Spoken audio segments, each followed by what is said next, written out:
હવામાનના જાણકાર પરેશ ગોસ્વામીએ એક આગાહી કરી છે એ ખેડૂતો માટે સારા સમાચાર જેવી છે।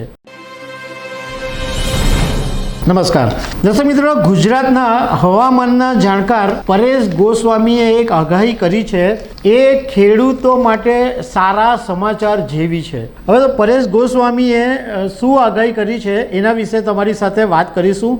મારું નામ રાજેશ શાહ છે અને તમે જોઈ રહ્યા છો ખબર છે.com।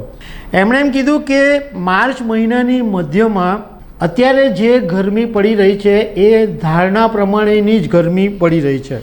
અત્યારે અમુક વિસ્તારોની અંદર 36 થી 38 ડિગ્રી ગરમી અને કેટલાક વિસ્તારોની અંદર 40 થી 41 ડિગ્રી જેટલી ગરમી પડી રહી છે અને કેટલાક વિસ્તારો ખાસ કરીને કચ્છની અંદર હીટ વેવની આગાહી કરવામાં આવેલી છે।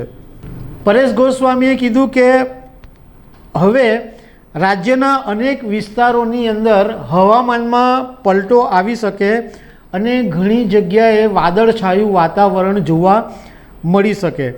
પરંતુ સાથે સાથે એમણે એમ પણ કીધું કે ખેડૂતોએ બિલકુલ ચિંતા કરવાની જરૂર નથી। ભલે આ વાદળછાયા વાતાવરણ રહેશે પરંતુ એને કારણે માવઠું થાય એવી કોઈ શક્યતા અત્યારે દેખાતી નથી। એમણે એમ કીધું કે માર્ચ મહિનાનો જે છેલ્લો સપ્તાહ આવશે એ સમયગાળાની અંદર 1-2 ડિગ્રી જેટલું તાપમાન ઘટી શકે છે। સાથે સાથે એમણે એમ કીધું કે પવનની દિશા આમ તો ઘણા બધા દિવસોથી બદલાઈ ગઈ છે અને ઉત્તર પશ્ચિમ અને ઘણી જગ્યાએ પશ્ચિમના પવનો અત્યારે ફૂંકાઈ રહ્યા છે। હવે એમણે માવઠું શું કામ નહીં થાય એનું એક કારણ સમજાવ્યું છે। તો એમણે એમ કીધું કે ઉત્તર ભારત પરથી જે વેસ્ટર્ન ડિસ્ટર્બન્સ પસાર થતા હોય તેની સિઝન હવે પૂરી થવા આવી છે। ઉત્તર ભારતના પર્વતીય પ્રદેશો પરથી વેસ્ટર્ન ડિસ્ટર્બન્સ પસાર થાય ત્યારે સામાન્ય સંજોગોની અંદર હિમવર્ષા થતી હોય છે અને આવા સંજોગોમાં અરબ દેશો તરફથી જે પવન ફૂંકાતા હોય છે તે દરમિયાન વેસ્ટર્ન ડિસ્ટર્બન્સ જો પસાર થાય તો વાદળના અમુક જે લેયર્સ હોય એ ગુજરાત, રાજસ્થાન, મધ્યપ્રદેશ, મહારાષ્ટ્ર તરફ ફંટાતા હોય છે, જેને લીધે વાદળછાયું વાતાવરણ ઊભું થાય છે।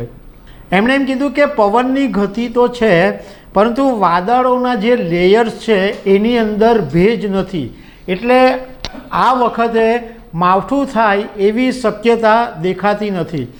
ખેડૂતો માટે આ બહુ સારા સમાચાર છે, કારણ કે ખેડૂતોને આ જ વાતની ચિંતા રહેતી હોય છે કે અત્યારે જો પાક લીધો હોય અને એવા સમયની અંદર જો કમોસમી વરસાદ પડી જાય તો ખેડૂતોની મહેનત માથે પડે અને લાખો રૂપિયાનું ખેડૂતોને નુકસાન થાય।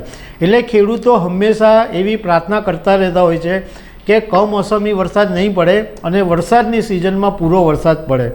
તો દર્શક મિત્રો, આવી અનેક વાતો સાથે અમે તમને મળતા રહીશું। Thank you very much.